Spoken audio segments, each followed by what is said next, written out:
illegal sale of government-procured personal protective equipment for health workers in the fight against the coronavirus. Is that some places still don't get, especially the lower facilities. And on our search, some of us are holding some of the PPEs. We even got some reports that some are selling back to us, some of the PPEs, the face masks especially. We hear from the health minister as he discloses the involvement of the military in transporting such PPEs, as he also calls for calm on the front of health workers who still may be agitated by the issues surrounding frontline health workers and its definition.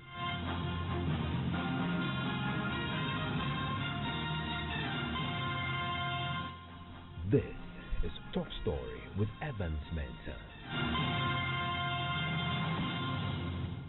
And Top Story is always brought to you by Bond Savings and Loans. Your success, our passion, is also brought to you by Gasem Cement, the nation building Vodafone.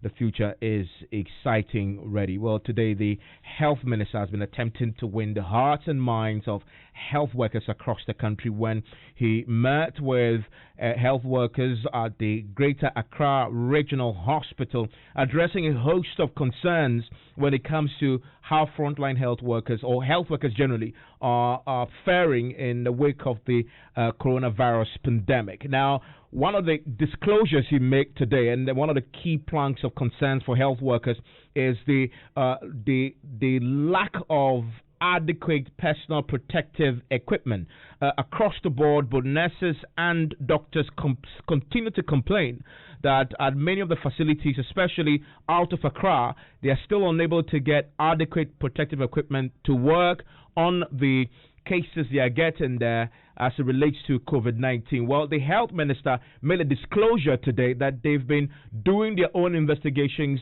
into the matter and have found that in areas people may be hoarding the government procured PPEs, and in other cases actually some people may be selling the government procured PPEs on the open market. Listen to it.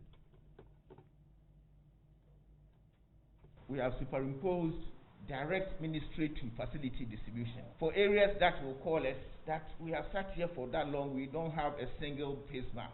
When we get those type of calls, we don't go through the channel. We move straight to either the region or the district for things to be distributed. Again, the president has arranged such that 3 military officers, top men in their supply chain system, have been added to this committee. And wherever you want to go with commodities becomes necessary, they fly us. So we are distributing to the farther away places with aircraft. But the feedback we are getting is that some places still don't get them, especially the lower facilities. And on our search, some of us are holding some of the PPEs. We even got some reports that some are selling back to us, some of the PPEs. I didn't want to believe that, the face masks especially. But we are doing all that we can to try to stop those not isolated cases that we don't have to rely so much on. Well, that is a disclosure that he made today. That's not all he talked about. The conversation around who qualifies as a frontline health worker and then may be entitled to a salary bonus is still apparently one that is unresolved. Now, the minister was concerned about potential agitation once the subject is dealt with, and his point is the reason why that particular intervention hasn't been rolled out yet because of conversations and negotiations still underway to resolve it amicably to avert another industrial unrest on the front of health workers generally within this crisis period. Listen to him explain what you're doing to resolve this. So it's becoming a very difficult definition to the extent that the press report that we even go out with, they're also claiming they are frontline workers. And even myself have become a frontline worker. So if we don't drop that frontline worker argument, the whole country, everybody will be frontline workers. And those of us in the health sector, every government thinks so much about your motivation because of the work you do. So they keep on introducing windows to try to do something a little bit more than the others. Okay. When we introduced the additional duty hours allowance, eventually, what happened? And if you are not careful, the same argument and the same abuse will come here And if you are not careful, because of the numbers and affordability, it might not even probably happen at all. So we are working on this such that we wouldn't get agitation even after the implementation. It's taking us a little bit of time, but we are listening and taking arguments here and there to see who we should put in and who we should not put in. We will soon complete the exercise after certain engagements like I'm having with you now. Well, he's also been calling for calm. So I came to pledge my solidarity and commitment with you. Greetings from the President.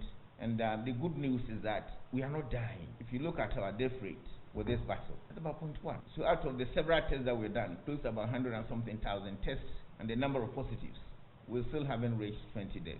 So the fear that we all have shouldn't be there. The problem seems to be down a bit, but we need to kick back our morale and stop fearing. For even if you get infected, death is not the eventual outcome. Quite a large number are recovering. You are not showing symptoms, you are not getting too ill. So we know how to manage the situation at the moment. So the only caution is that we must be careful we don't get ourselves into challenges. Those of you who got exposed unnecessarily, let us be careful next time. But God will be with all of us, including me and you. We are in very difficult challenges. This is not the time we should abandon our profession. And no matter how dangerous this disease is, we have been lucky that in our case, death rate is low. We are not very severely ill. Day in, day out, we see numbers of severely ill people in even Ga East and Rage and 37 and Kolebu. Smaller numbers out of the large positives that we have. And I think people are asking, what do we eat? And I say it's not a matter of eating.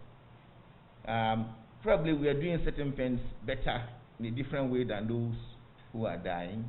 Or probably our population is younger. I'm using the word probably because I don't have any scientific evidence to support what I'm saying. I'm only guessing. So let us be careful and continue to commit ourselves to support the nation to save lives for God's blessing. Thank you very much. Well, yesterday, the Deputy General Secretary of the Ghana Medical Association made the point about government changing the strategy for testing. He called for priority testing for health workers because of the risks that they're exposed to during this particular crisis. Well, the health minister has been addressing the testing regime currently, and he believes is the best that government or Ghana can ever roll out. Test results.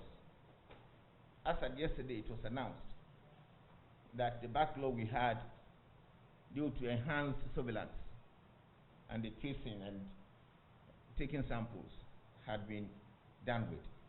So we are now going to have 1 day's samples tested overnight. So we are reducing the test time we wait for results, coming down to 24 hours. And we may improve significantly going forward. The country we're citing might have their own challenges. So far, what we haven't done is to use rapid DTs, because the scientists are explaining that only tests antibody. But then what we are doing with PCR tests gives you a better result for confirmed COVID infection. So for now, we are using just PCR equipment to do and their test kits. And the confidence in the test results is that high.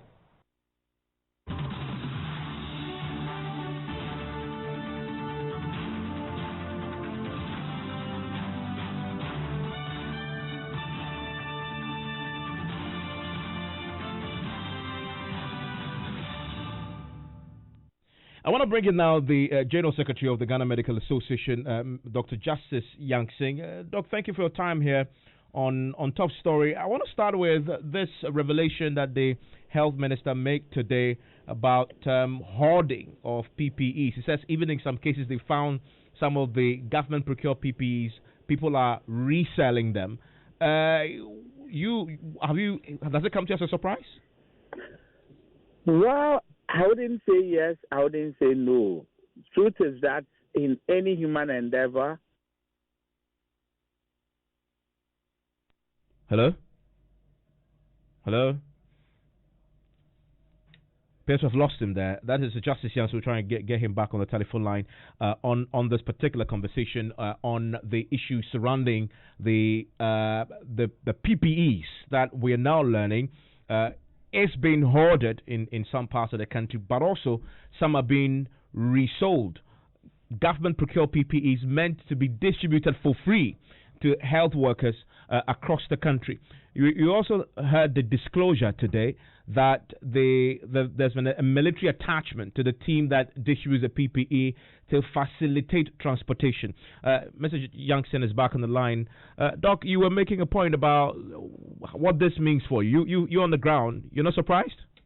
Well, I wouldn't really say yes, and I wouldn't really say no. But what I can say is this. In any human endeavor, there are people who want to take advantage of any system or any situation they find themselves in. But truth be told, this is not the time for such activity. What I will say is that anybody who is found culpable should be given the highest punishment that can be meted out under our laws. This is not the time for any of such things. We find ourselves in a pandemic with virtually everybody's life at risk. So if the state is able to procure to support all of us, knowing very well that as health workers, we've always cried for extra PPEs because we don't have enough. So if truly, per the investigations, it turns out that people have undertaken such activities as described by the minister, our recommendation is that they should be dealt with and dealt with severely. Are your members getting the PPEs they need? Well, truth be told, the PPE problem is one that may linger for a while before we can say we are on top of it. The reason is that, one, we were not producers of such, PPEs. Now we are trying to build local capacity, and I'm sure that capacity is yet to peak. Two, there are general shortages the world over, for which reason whatever we were importing back in the day, we might not be able to get the numbers that we require. The pricing has also become extremely expensive. So what it means is that with whatever amount of money you have, when you go onto the market, you get less than you used to get. Then thirdly, the use of the PPE itself. Most of the PPEs are single-use items. So if you give me, let's say, 1,000 or 100 pieces today as a health facility, the 1,000 pieces, depending on the scope of work and the number of patients that potentially you see, you could use, say, 400 out of the 1,000 today, or 300 or 200 out of it. What it means is that within a relatively short period, that 1,000 you gave me could be consumed, especially if you look at bigger facilities like Kolebu, Kofuanoche, the teaching regional hospitals where you have a lot of departments. It wouldn't last. And if it takes a little longer for you to replenish, then what it means is that in between there are shortages. And that is the problem we are confronted with at this moment. Yes, the situation is relatively better than when this whole thing started, or let's say 2-3 months back. But we still require a lot more PPEs. I get a sense listening to the minister that it isn't the case of we don't have enough PPEs, but the PPEs either, as he said, are either being hoarded, or, as he said, some people are selling it, or it's simply there, but distribution is a problem. What's your own understanding of what is it that we don't have at all, or these three factors are really the problem, the bottlenecks? Well, these three factors are also contributory factors. The reason is that at some point we all noted that there were problems with the supply chain. So we made various representations and held meetings with the minister and his team to ensure that the distribution is really up in terms of whatever was happening. Areas that were difficult to reach, we made suggestions, and rightfully so, the ministry actually solicited the help of the military. They could fly to some remote areas and what have you. So there were definitely supply chain issues.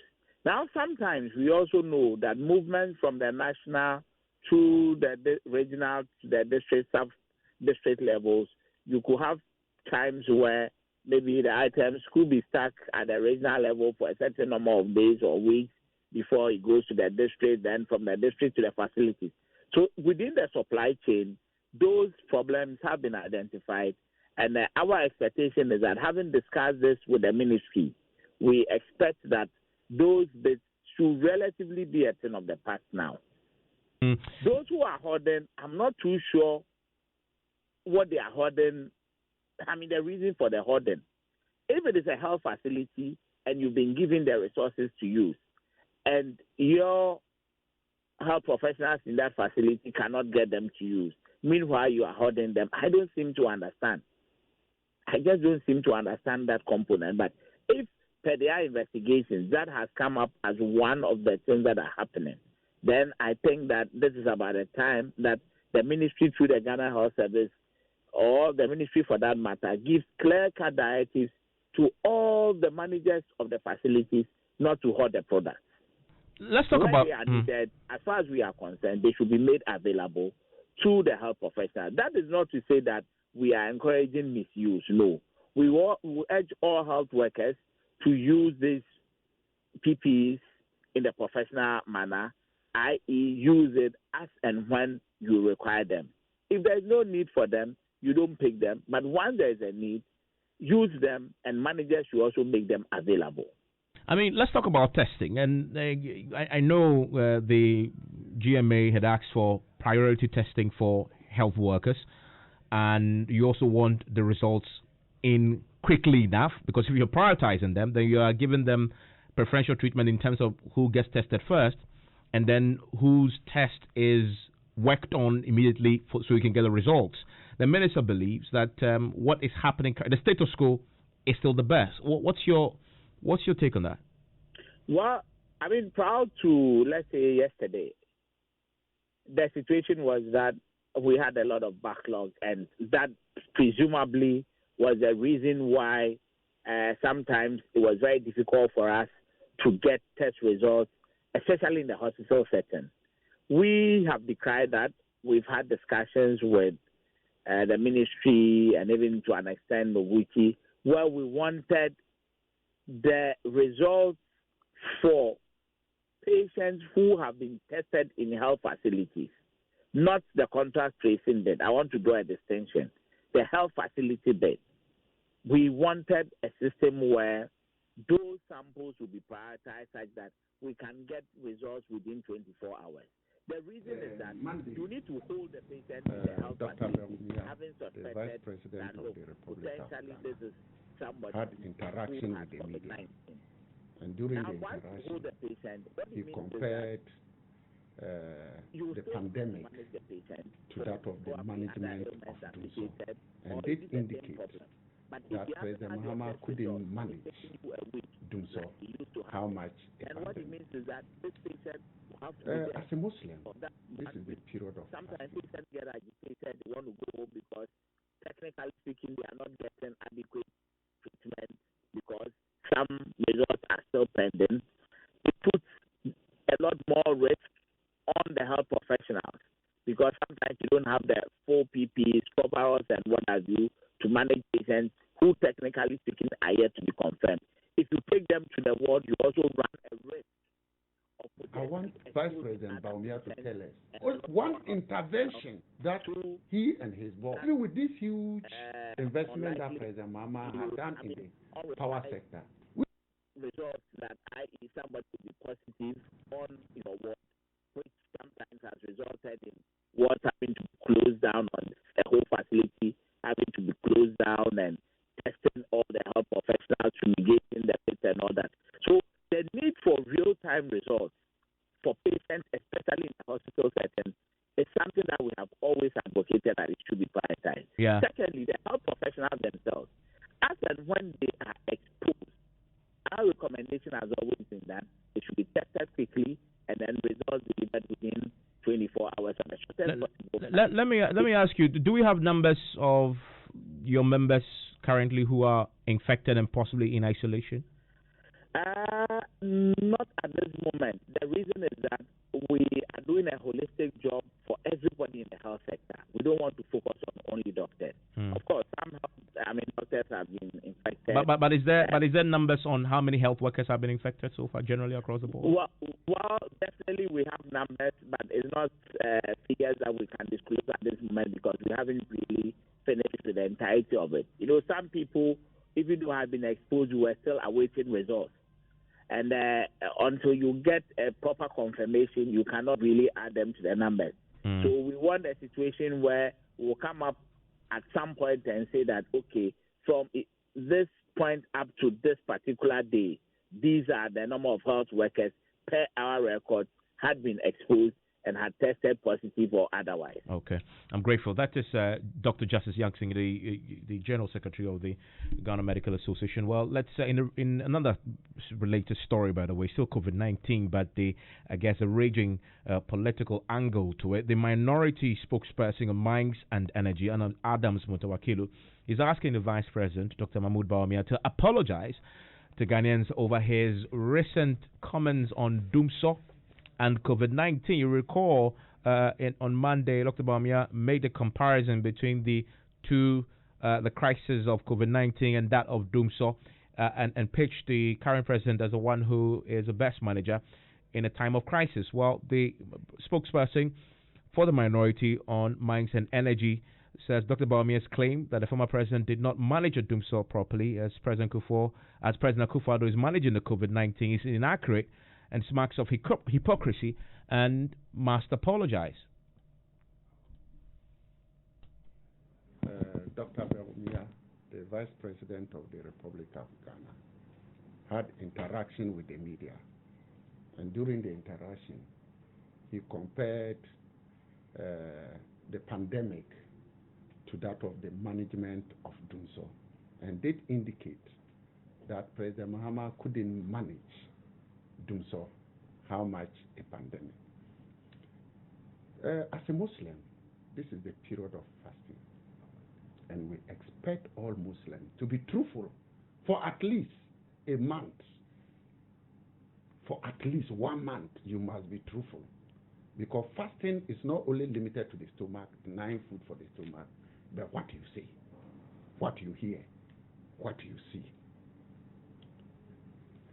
I want to refer to 2016, March. Dr. Bawumia did indicate that Ghanaians should not thank President Mahama for ending Doomso. Then that is his responsibility to make sure he ends Doomso. And I'm surprised.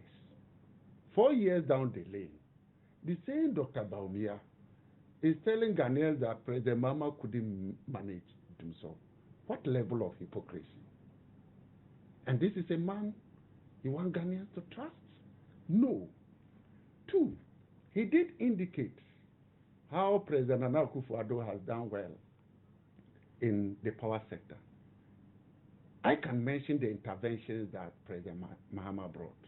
1, he increased generation to the extent that now we have more than what we needed as a country. 2, he brought in ESLA, Energy Sector Levy Act, to be able to raise money to settle the energy sector debt. 3, under this OTCP, Sankofa Jinyami project, we had the largest, under his regime, 2015, the largest investment in our oil industry in the sub-Saharan Africa.